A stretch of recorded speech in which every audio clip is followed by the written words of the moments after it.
क्या आप यकीन करेंगे कि दुनिया में 36 ऐसे देश और इलाके हैं जहां कोई सेना ही नहीं है, ना टैंक है, ना मिसाइल है, ना फाइटर जेट है। और सबसे चौंकाने वाली बात, आर्मी पर एक रुपए भी खर्च नहीं होता।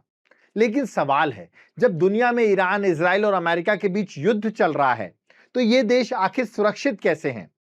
दुनिया में कई छोटे देश ऐसे हैं जिन्होंने अपनी सेना ही खत्म कर दी। जैसे कोस्टा रिका ने 1948 में अपनी सेना खत्म कर दी, पनामा ने 1990 में आर्मी भंग कर दी, मॉरिशस में सेना नहीं है, सिर्फ विशेष पुलिस बल है। इन देशों का मानना है कि सेना पर अरबों खर्च करने से बेहतर है शिक्षा, स्वास्थ्य और विकास पर पैसा लगाना। लेकिन इसका मतलब यह नहीं कि ये पूरी तरह असुरक्षित हैं।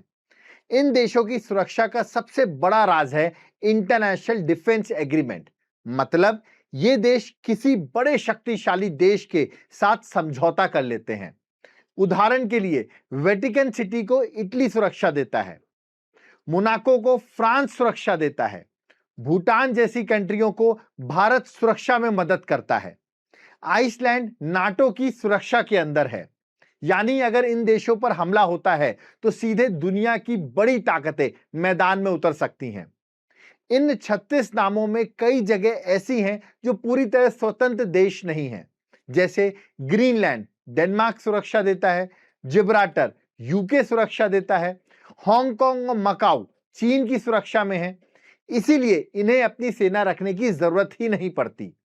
अब बड़ा सवाल, जब दुनिया में ईरान इजराइल युद्ध चल रहा है और कई देशों की सेनाएं सक्रिय हो चुकी हैं, तो क्या ये बिना सेना वाले देश सच में सुरक्षित रह पाएंगे?